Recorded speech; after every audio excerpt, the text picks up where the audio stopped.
Bonjour à toutes et à tous et bienvenue sur le coin sport et pop culture. Et aujourd'hui, plus petite vidéo que d'habitude, ou en tout cas qu'en ce moment. Et on va parler tout simplement de l'origin story de Daredevil. Donc avec ce comics-là qui est sorti en must-have chez Marvel Comics et en France édité par Panini. En général, c'est des éditions qui sont pas super chères, elles coûtent entre 15, 16 euros. Normalement, je pense qu'elle est à 16 euros, mais je suis pas sûr à 100%, mais normalement elle devrait être à 16 euros. Donc, écoutez... venez avec moi, on va aller voir ce qu'il y a dedans. Générique. I'm a daredevil on the highway to hell. She's a bad bitch, but she ain't good for my health.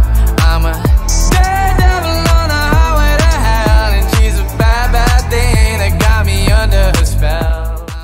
Et on se retrouve à présent, du coup, pour que je vous présente Daredevil, l'homme sans peur, qui est du coup un comics écrit par Frank Miller, que vous connaissez parce que c'est lui qui a écrit l'origin story de Batman avec Batman année 1. C'est lui qui a écrit aussi Batman The Dark Knight Returns, qui est du coup un récit culte sur Batman. Et c'était lui qui, avant du coup d'écrire cette origin story, avait passé énormément de temps sur Daredevil en tant que dessinateur au début, puis ensuite en tant que scénariste. Ici, en dessinateur, on a John Romita Jr., qui est un plutôt bon dessinateur. Et du coup, on va s'attaquer tout de suite à l'intérieur de cette belle origin story. Car en effet, si vous ne connaissez pas l'origin story de Daredevil, vous allez tout avoir là-dedans. Et si jamais vous la connaissez grâce notamment à la série télé, ou même au film plutôt médiocre, voire très médiocre, avec Ben Affleck, et vous allez tout retrouver là-dedans en mieux, pour moi. Dans une édition qui est, ma foi, plutôt sympathique, plutôt complète. Donc voilà, c'est un comics qui date de 1993. Donc voilà, vous voyez, les dessins, personnellement, moi je les aime bien. Je trouve que John Romita Jr., surtout sur Daredevil, ça n'a pas très mal vieilli. Donc je vais essayer de vous montrer des moments un peu clés. Donc attention, spoiler, si vous n'avez jamais vu l'origin story de Daredevil. Hein. Et vous voyez, on retrouve tout. Le moment où il sauve quelqu'un, il reçoit des produits chimiques, du coup ça l'aveugle. Et ensuite, on va le voir au fur et à mesure, grandir, faire ses études, voir son père, la manière dont il va gérer sa vie.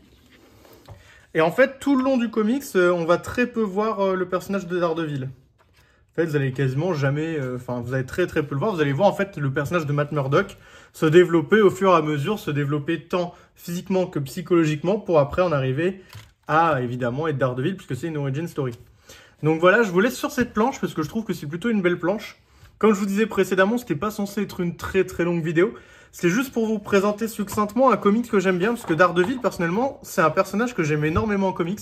Je trouve que c'est un personnage qui a eu énormément de très bons runs en comics, que je vous présenterai peut-être d'autres fois dans d'autres vidéos. Là, aujourd'hui, je voulais vraiment vous parler de l'origin story, parce que pour moi, c'est vraiment un comics simple, que ce soit à offrir, si vous voulez offrir à quelqu'un une origin story de Daredevil, ou même vous, si vous voulez la lire, si vous ne saviez pas par où commencer, ou qu'est-ce qu'est l'origin story de Daredevil. Parce qu'il faut dire que c'est pas pratique de se repérer dans l'univers des comics. C'est vrai que Daredevil, l'homme sans peur, on se dit pas « Ah, ça c'est le tome, entre guillemets, 0 de Daredevil ». Mais du coup, voilà, si jamais vous vous posez la question, l'origin story de Daredevil, c'est celle-là.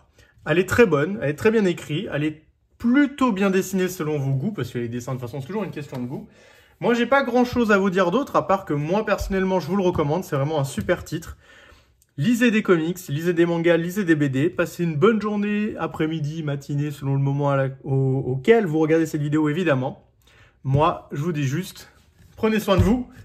Tchuss!